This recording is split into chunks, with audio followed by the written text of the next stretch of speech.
Thank you. Thank you, everybody. I'd like to start off with an intention that I hope you'll all join me in doing. Let's connect with our breath to center, to ground. You'll find out why in a minute. So let's count.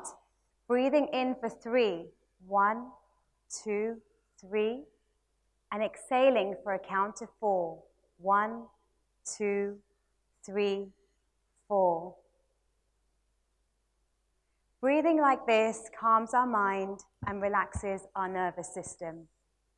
It's good for us, but how often do we do it? Just notice how you're feeling that you've taken this deep breath in and out. Our breath enables us to clear the fog in our mind and raise our consciousness over what is not serving us and what is serving us. And after the year that we've had and the pandemic, this is one simple gift that you can give yourself, your breath. As higher education and life continues to adjust to the new normal, never has there been a better time to focus, take stock, and reflect on all of the lessons learnt, all of the wisdom that you've gathered, each and every one of you, and continue to breathe. The climate forced us into action, propelling our activator muscles and giving us no choice but to innovate and create under such humongous pressure. Often we were reacting from a place of fear and obligation. There was no time. We had to deliver. People were expecting results. At the same time, COVID made us look at our lives and our relationships at a microscopic level. What were we eating? What were we drinking? What were we wearing? What did we long for? What did we miss? What did we have? And what didn't we have? We are all such doing creatures with an appetite of being busy, of activating, of delivering, of making an impact. But often, for many of my clients globally, and for the students that I come across, and also the professors that I come across, and myself at times, it can leave us feeling stressed and burnt out. We are exhausted. We're just so busy doing, we're not busy being. If we were to relish in the art of being, it would be called dolce far niente in Italian, which is the sweetness of doing nothing. We are flooded with 2.5 quintillion bits of information every day, yet we are lonelier than we have ever been. So I'm going to ask you a few questions now, and if you want to write some things down, you can. If you want to reflect, you can. How many of you struggle to make time for yourself through all of this? And I wonder, how did that leave you feeling? How did the feeling of knowing that you were on this hamster wheel of doing sit in your body? Where was that feeling located? And what is at stake if you continue to operate like this? Yes, clearly you've produced results. However, what was the impact on your mind and your body and within yourself? Were you at your best? Were you really at your best when you went to sleep at night? Did you feel elated, or were you just exhausted? Could you say that you were honestly being authentic to yourself? These questions interest me, and as a psychologist have always done so for as long as I can remember. I've been fascinated with the power that we have as humans, our mind, our potential, all that it can conceive, all that it can create, all that we can manifest. We have so much within us to do that.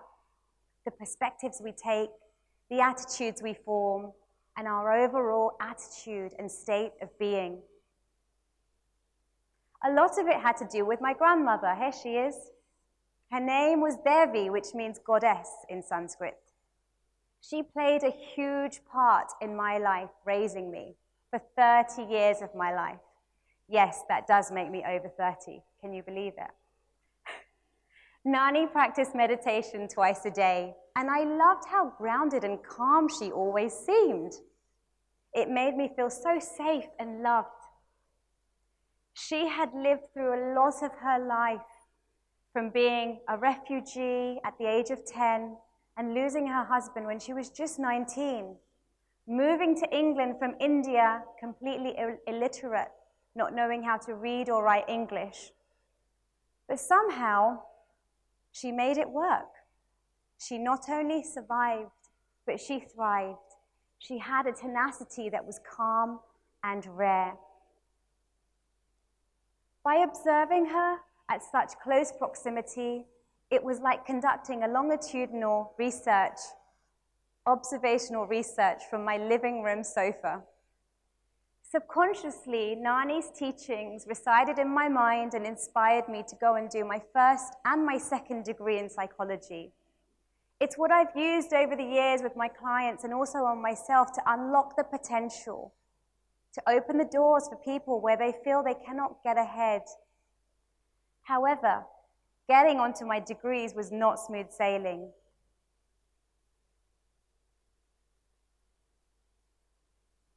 I went on, and her teachings really helped me to get there.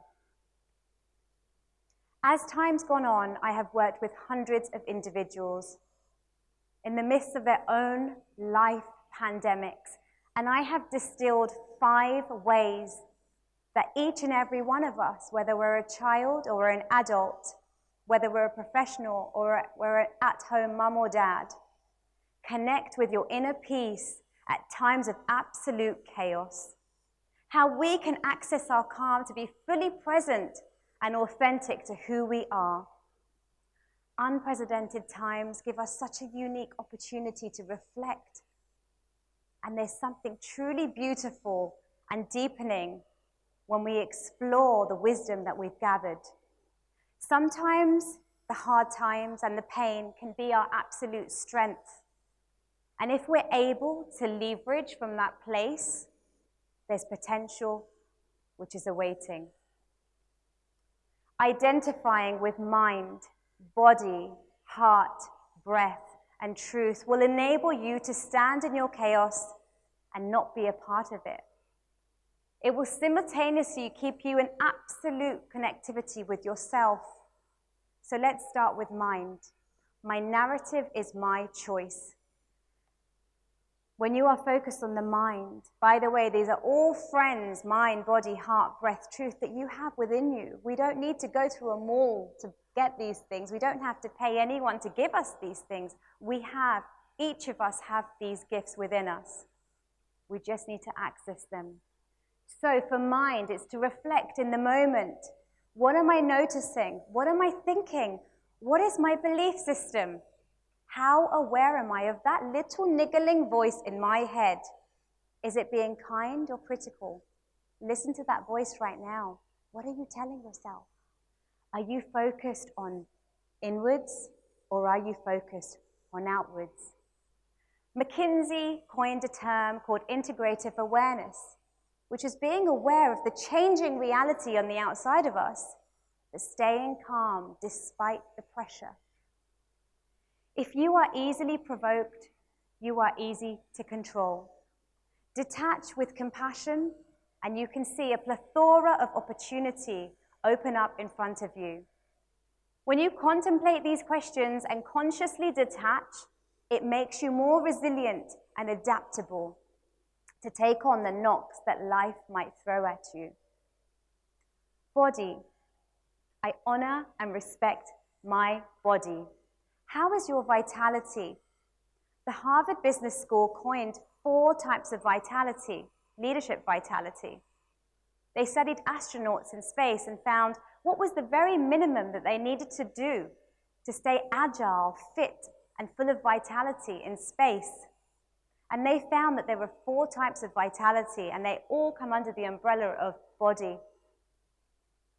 Spiritual vitality, mental vitality, emotional vitality, and physical vitality. How is your vitality? Did you exercise today for a minimum of 30 minutes? Did you run, stretch, do a mindful walk? Psychologists have found that when we experience failure, whether it's in life or academia or at work or in general, we tend to self-silence and hide away these experiences. These are expressed as tensions, shame, and guilt, which reside in the geographies of our body.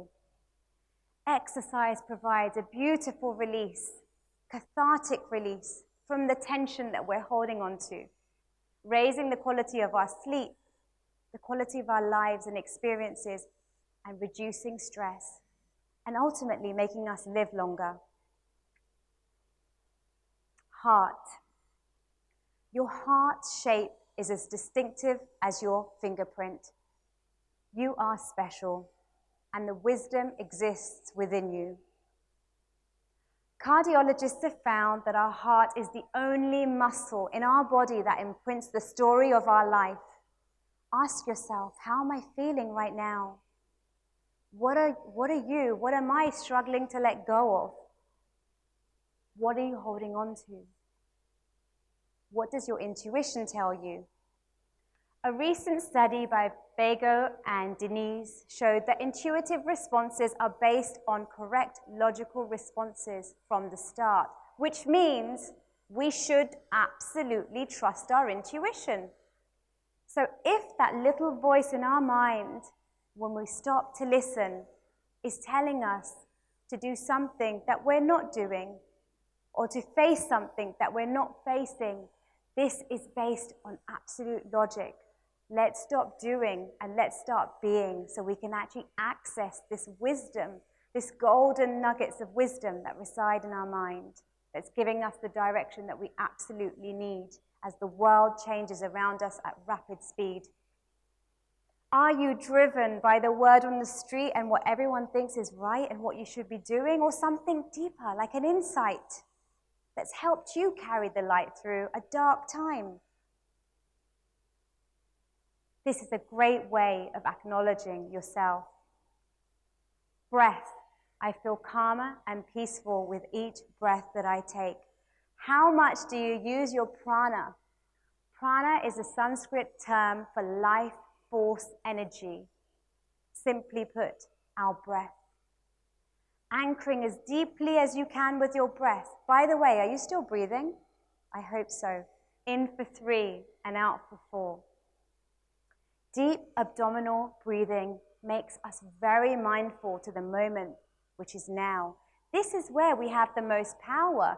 This moment is where we have the most influence. Right now shapes tomorrow. When we focus on our breath, we improve our balance. We activate our parasympathetic nervous system, which relaxes us. It gets us in a better mood. So if you find yourself feeling frustrated or negative, take a couple of deep breaths and anchor yourself. You will find that things shift around for you for the better. Conscious breath work will lead to higher levels of insight. When you become conscious of your breath, you lose the risk of getting any disease. Breathe it until you feel it. Truth. I have the power to go within before reacting. How true are you to yourself? Remember, you've got the answers. What are your beliefs and values, and how conscious are you to them? Have you ever written them down? How honest are you about your reality? Is it serving you? Is it working for you? Or is it a little bit uncomfortable? Do you lean into things that you struggle to face, or do you move away? What is the idea that you've been trying to birth but no one's listening? Don't give up. Face your truth. You're here for a reason. By aligning our mind, body, heart, breath, and truth, you reach a place of knowing, of feeling, of doing what is authentic to you. When you connect with yourself, then the environment starts to connect with you. But you see how it all links into you being present and connected to yourself first and foremost. So as the structures and the systems that we once knew fall down around us, this is the perfect time to recognize the system that exists right within you. It won't leave you. In fact, it's always been there, right under your nose, and will continue to be there for as long as you live. Paying attention to this system makes you more agile. It makes you more resilient. It makes you clearer. It makes you healthier. When we are mindful of our 5 friends, mind, body, heart, breath, and truth, we stop doing and we start being. We really have the ownership and the power to create the reality and the future that we would like to see. So I'd like you to question your limiting beliefs, top up your vitality, listen to your intuition, anchor in your breath, and act from a place of self-integrity. Let us not search for an external fix, but identify with a solution from a place of serenity that always and already resides in us now. Thank you.